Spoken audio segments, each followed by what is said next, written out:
Hey, lacrosse fans, once again, we're back with more Lacrosse Link action right here, right now.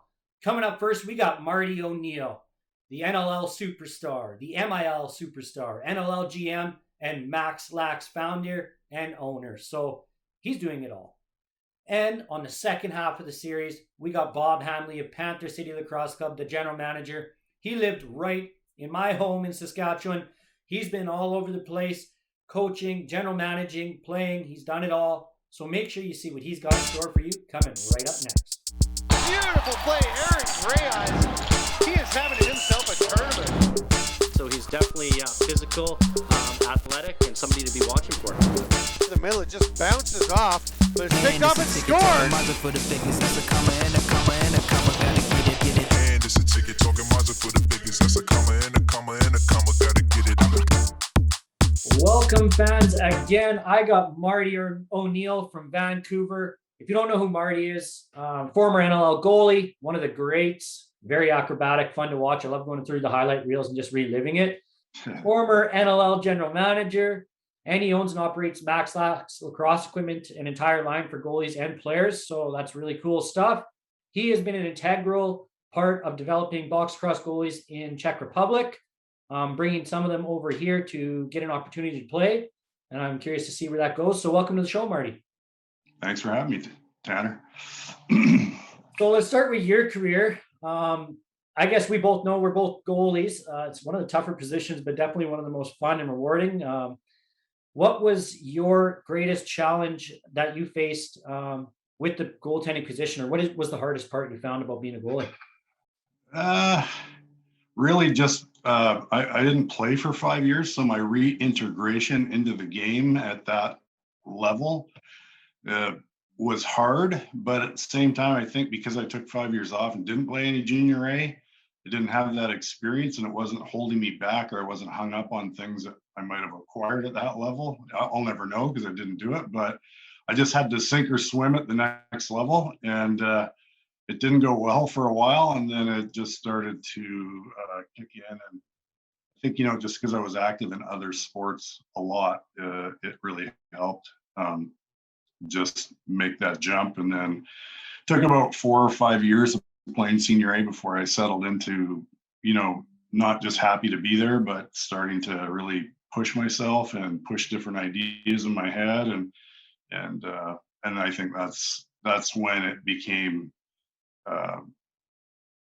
like something I knew I belonged doing, instead of I'm a visitor here, because I didn't play junior A lacrosse. So that was the hardest part, is kind of just getting over that hump. I think it was more of a mental thing, but it certainly was an experience thing too.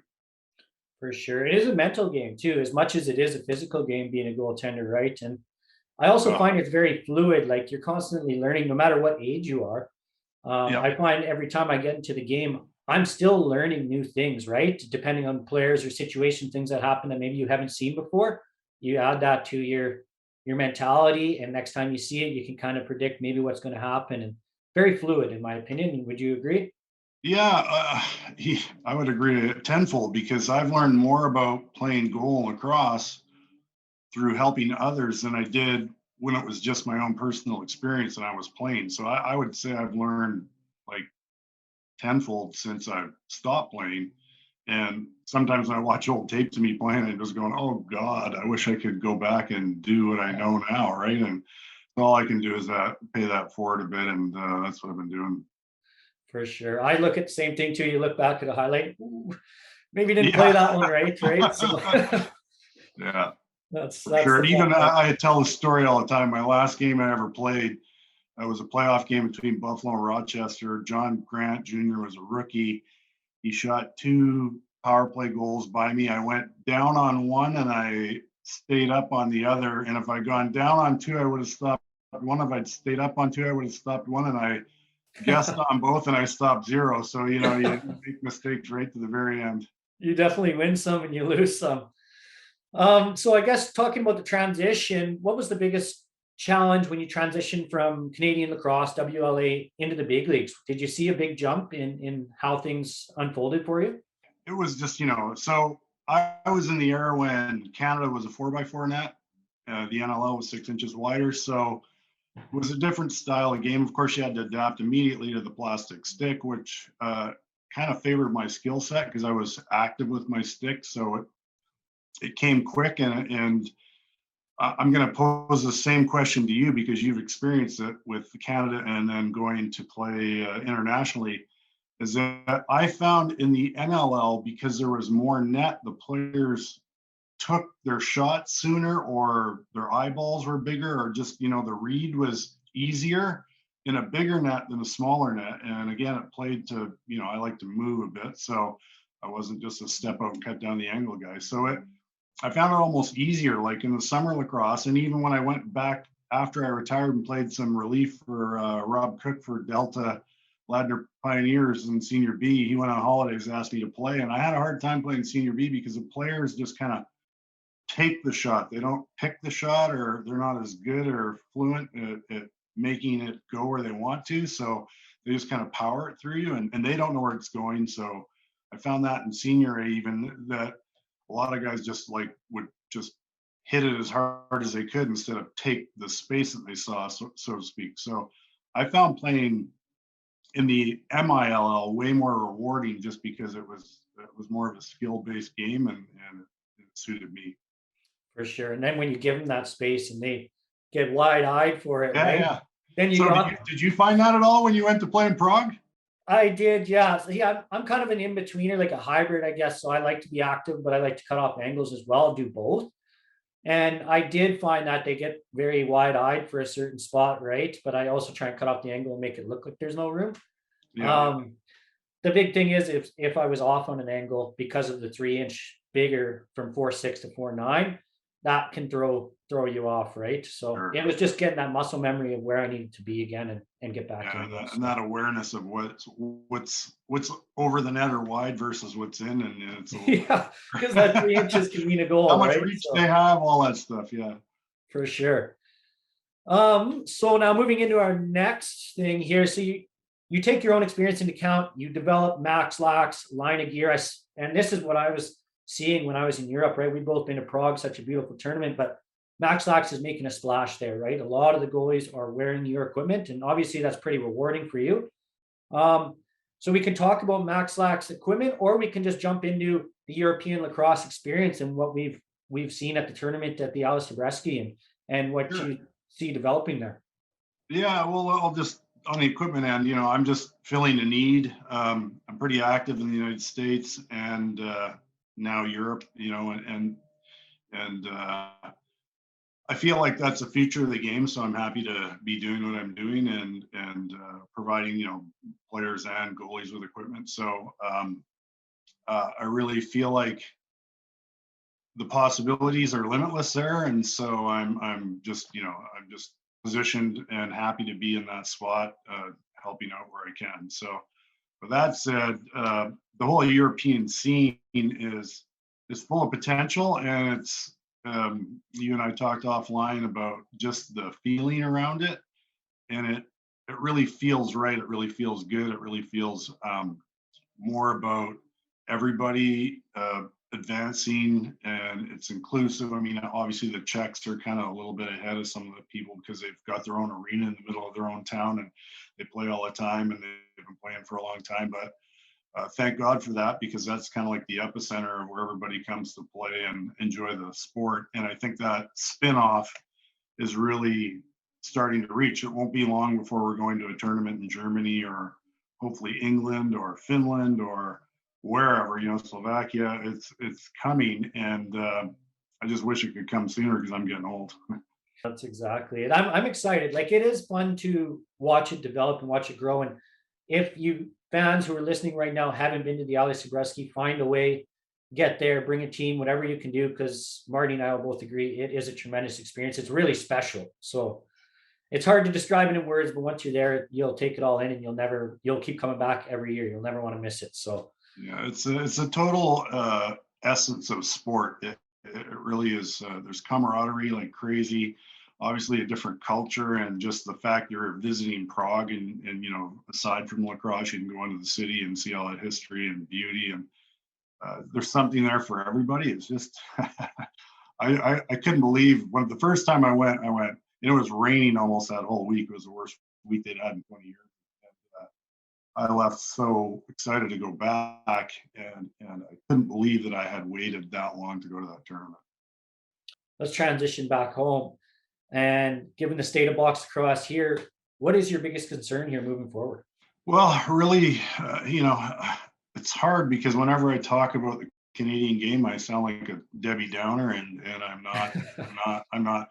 People mistake my honesty for the reality of what's happening, and meanwhile it just keeps happening, and everybody's sticking their head in the sand like an ostrich, and we're falling further and further behind. So the numbers in Canada aren't good. They're getting worse all the time. I don't know what they're going to look like after we come out of COVID. I've heard like field lacrosse in Ontario, which used to be rampant, is almost non-existent. There's sectors like women's box, and obviously I think women's field are all growth sectors, but province by province, other than Saskatchewan, I think we haven't seen much growth in 15 years, 10 years. And some of the stories coming out of Ontario, like Whitby area, are horrific. The losses in registration. And then I talked to a fellow in Alberta, like 2019, he said they were down 25% in 1 year. And so those stories just aren't stories I want to hear, but I'm on the phone talking to people about equipment and, associations and provinces. And so I just get to be a receptor of some of that info, and it's kind of gloomy. Well, hopefully we can turn things around and the interest sparks back up and the National Lacrosse League continues to grow into markets that, like Saskatchewan and Halifax, that don't have a lot of pro activity, don't have a lot of things happening. So that gives sort of a growth, but I want to see it grow everywhere across the board within Canada and the United States for sure, and keep this international scene growing. Hopefully we can do that. Marty, that is the end of our time here. I appreciate you taking the time out of your busy day to jump on board with Lacrosse Link, and hopefully we can do this again soon. Yeah, you bet, Tanner. Thanks for having me.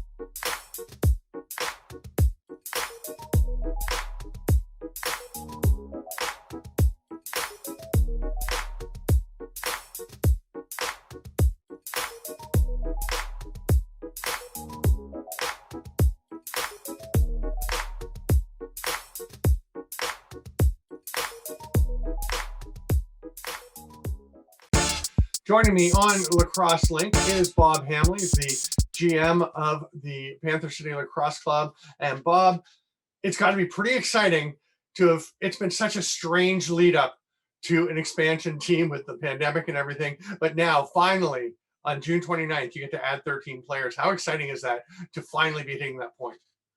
Yeah, we're very excited, Steve, and it's starting to get real right now. Obviously, we're about 8 days away from making our picks of our first players for Panther City Lacrosse Club. So it's going to be our core group, and we've been working for months, doing a lot of speculating what lists we're going to look like, right?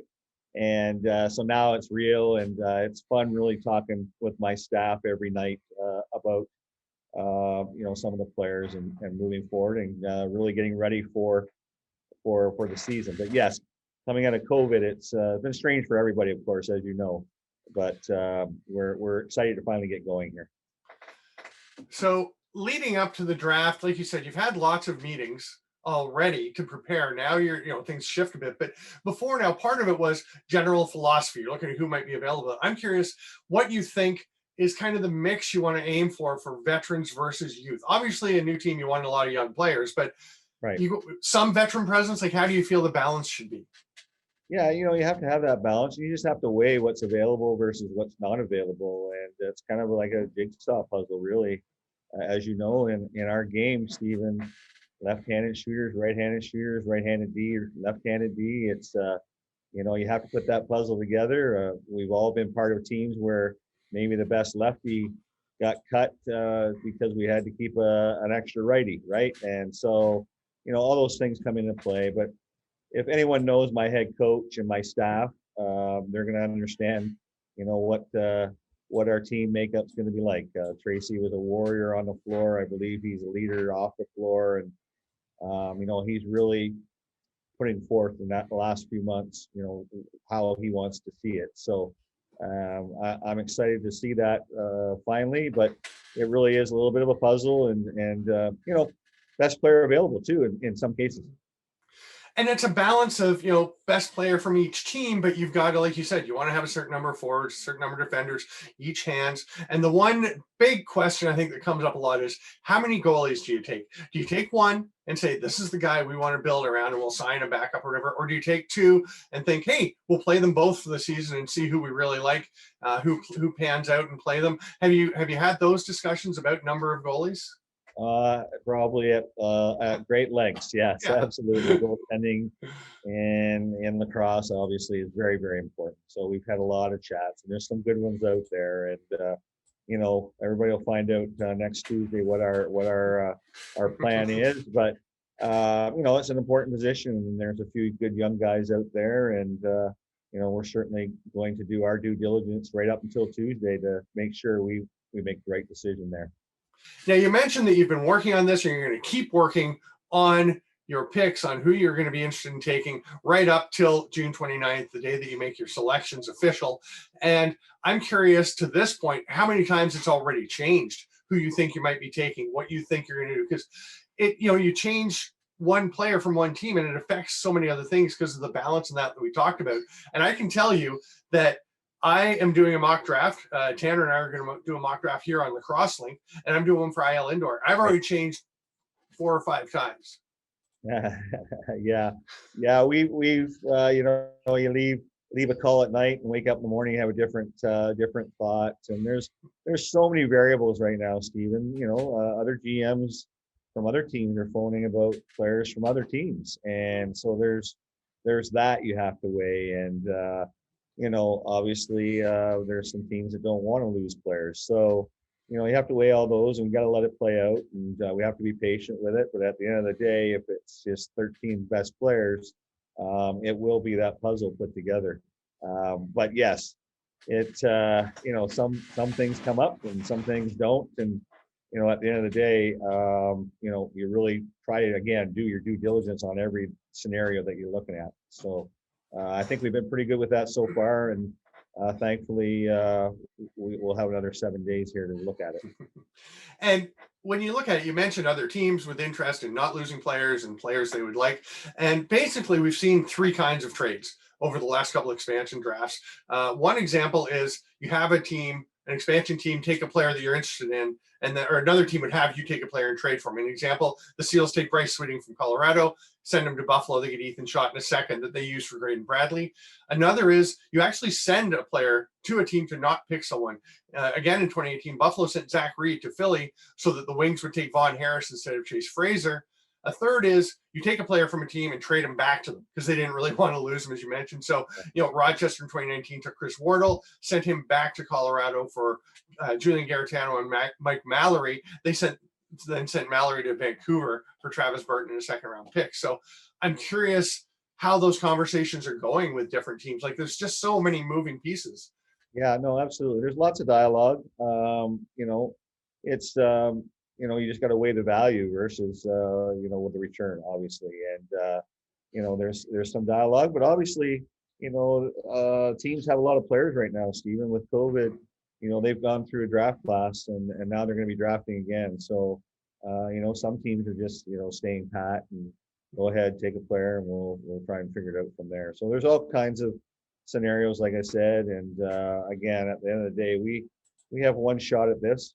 We're going to have one shot at the entry draft, and we've got to make the most of it for Panther City Lacrosse Club.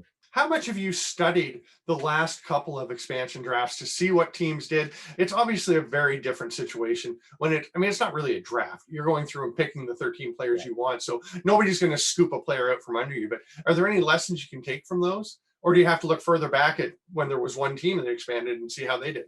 Yeah, no, absolutely. We try to, learn from history, learn from, how a good team, San Diego made the playoffs the first year. That's pretty impressive. There's others that haven't done so well. So you try to look at all those things. But at the end of the day, it's really the staff and myself trying to pick a Panther City type player that we want and get us competitive right away. And again, it's there's a lot of moving parts and a lot of scenarios that we look at, and some maybe we haven't even thought about at this point. Yeah, and there's so many. You mentioned San Diego, who makes the playoffs their first year. Philadelphia in that same draft, I think, set themselves up for some long-term success. They look like they built a pretty solid core. On the other end of the spectrum, you were much more diplomatic than I'm going to be. I will say New York had, I don't think, a very good draft. I think most people didn't think a very good draft, and that group lasted for 1 year.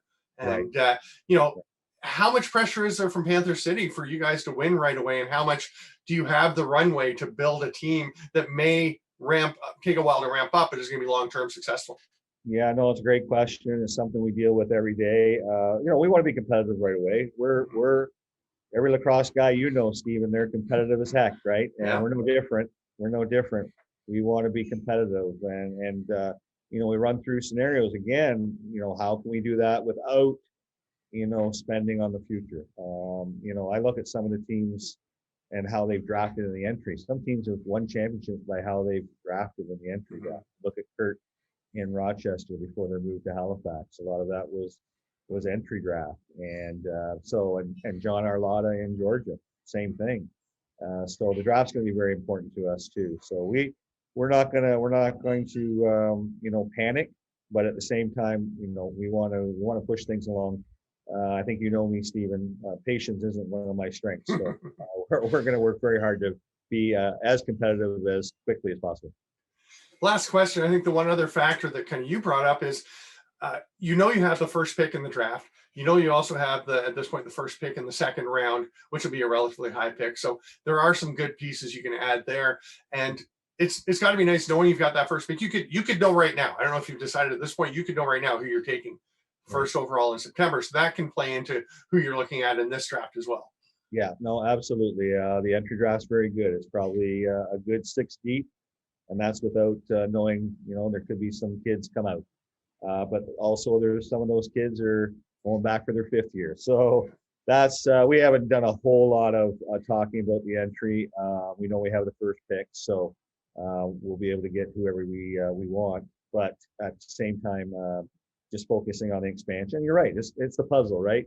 It's the right-handed versus left-handed, D versus O, and it'll become clearer as we move forward. All right. Thanks so much, Bob, for coming on. Can't wait to see how it all plays out and see this club come together. I know it's exciting for all of us watching, and I can only imagine it's tenfold for you guys. Yeah. Thank you, Stephen. No, it is an exciting time. We're looking forward to it. And, 8, 9, 10 days from here, we'll have our core group ready to go.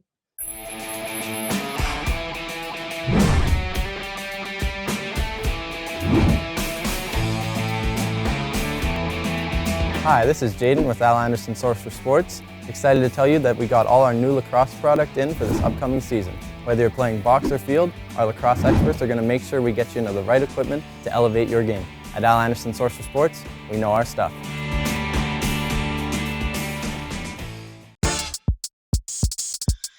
Hey, lacrosse friends, thanks for being with us again here on Lacrosse Link. We are at the rundown after a couple of great interviews this week. I'm going to start things off by talking about the book from Brendan Bomberry and Brenner Jacobs. It has won the Mind, Body, and Spirit category at the Next Generation Indie Book Awards. The book, I believe it's Agwadza Regawa, My Big Family. Sorry if I had trouble with the pronunciation, but it is a big book, like 473 pages, full of interviews and fascinating information and stories about the creator's game.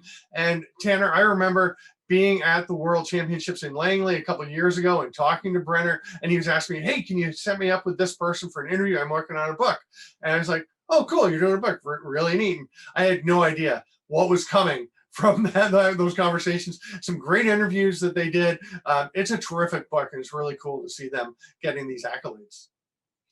You know what? I'm excited for this book. I haven't got my hands on it yet, so that's something I'm going to have to do. You know, being a lacrosse fan, this is something that you tend to do over your lifetime, is collect the lacrosse movies, collect the lacrosse books, collect lacrosse artifacts. So this is something I got to add. And it's nice to see a book about lacrosse, because, you know, there are movies, there are documentaries, but a book is not something that's as common. So these guys really have put something special together, and they played in Ontario lacrosse. And so let's transition into that. The Ontario Junior A Lacrosse League is included among the leagues that are announced by the Ontario government that can return to play.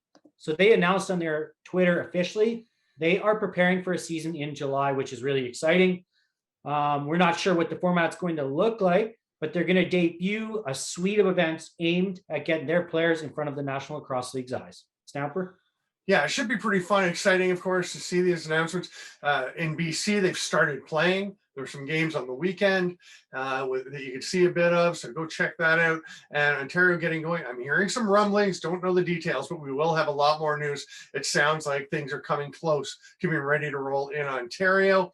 Also getting ready to roll, CUFLA, the Canadian University Field Lacrosse Association, has announced that we're getting ready for a season this fall. It will be an abbreviated season. Rather than the usual 10 games, teams will play 6 games. Instead of the usual 2 divisions, it's broken into 3, all to match protocols to avoid overnight travel, to reduce the mingling of cohorts. But very exciting for CUFLA. I was on the call when things were set, and everyone is excited to get back on the field. It is exciting. Now everything's starting to happen all here in one go, one swing, right? Alberta's going, Saskatchewan's going, Ontario's going. We're getting back to normal. We're getting back to lacrosse, and I love it. I'm excited. Lots of action out there. Now, speaking of college lacrosse, down in the States, the NCAA has announced, well, Clemson Tigers, I guess, announced that they are introducing a Div 1 women's lacrosse program. There's over 100 schools in that division right now, and they want to be a part of the action and compete for a national championship, which is awesome. It's nice to see the women getting a shot at Clemson. You get to go down there, get an education, play lacrosse. It's a win-win all around, right? They will be starting in spring of 2023 at the historic Riggs Field home. So I'm excited. I think you are too, Stamper. We were rumbling about this before we got going. This is definitely something to be watching for. Yeah, very exciting. You know, another school adding lacrosse, just the women's team right now, because it does with Title IX, it helps balance out the numbers. So great for them putting that together. A lot of talk about who will be the coach.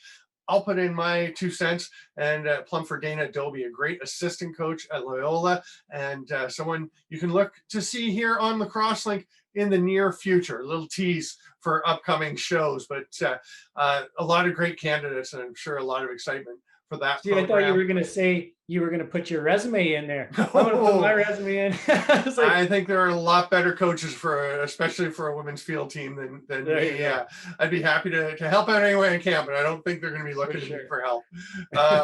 Speaking of college lacrosse and moving into the pro game, Dahoga Nanticoke, it's been reported by Inside Lacrosse and others, has entered the NCAA transfer portal. Of course, he left Albany earlier in the year in what was presented as a mutual agreement, and he put out a statement saying he was moving on from the team, but still going to school. He goes into the portal, so obviously he's going to be pretty sought after by teams looking for that dynamic talent. The big point to me for people who are talking about how does this impact the NLL draft, it doesn't directly. Nanticoke will still be in the draft this year, as well. I mean, I've heard rumblings that Jonathan Donville and Ryan Lanchbury may be going back to school. Even if they do, they will still be in the draft. It's your 4th year of eligibility. When that is wound up, you go into the draft, just like last year. I mean, Jeff Teat, the perfect example. And actually, most of the players in the first round last year did go back to school and didn't play, of course. So many guys in that plays in the expansion draft that we're having lots of coverage of too. But Ryan Barnable that we had on the show recently, he did say he's going back to RIT for another year. He'll be in. All 4 of those guys, by the way, projected first rounders for this year. So it's a pretty big deal, but not really impacting the draft. You know, it's important to get your degree, right? So that's what these guys are going to do. They're going to develop in another year of NCAA. They're going to continue and finish up their degree. and they'll get drafted, they'll get picked. They just won't play in the National Lacrosse League. And then the year following that, boom, they're in there, they're ready, and life's all good, right? You'll get to see them play. So I think they're doing a smart decision there on their from their standpoint. So speaking of the National Lacrosse League, this is when my producer is going to put in the Vegas slot machine sound, because we're talking Las Vegas. It's exciting. I'm excited. Lots of stuff happening in the National Lacrosse League. So the scoop right now is, and it's going to be officially announced, maybe depending on when you watch this, it might be, but Wayne Gretzky, Dustin Johnson, who is a professional golfer, Drew Brees, ex-NFL quarterback, and Steve Nash, who's an NBA coach and ex-NBA player, according to Jeff Merrick of Sportsnet, are on the ownership board here. They are buying in with Joe in this franchise. So what does this say about the National Lacrosse League as a whole? If these guys are starting to purchase in on these things, right? And more of this might happen. Yeah, it's exciting. I know a lot of people are excited about Las Vegas. That's not my gig necessarily, the Vegas thing, but I know people are stoked about that. But I think the exciting thing is this ownership group, Joe Ty, of course, being involved and bringing in some pretty big rollers, and definitely looks very good for the league for the future, because, of course, the last time the NLL expanded, it went okay for a while and then wound up contracting back down to 9 teams. I know Nick Sakevich and his group have put a lot of work into the pillars of, market ownership, arena, and making sure that things are stable. And here's hoping that they stay strong moving forward. So far, we've had pretty good results. So hopefully that'll keep rolling forward for the National Lacrosse League. Hey, thanks everyone for being with us here on Lacrosse Link. For Tanner Fetch, I am Steven Stamp. Remember to follow us on Twitter and on Facebook and on Instagram, and share, subscribe to Lacrosse Link so you can get the new episodes every week. Thanks for being with us. Can't wait to see you again next week.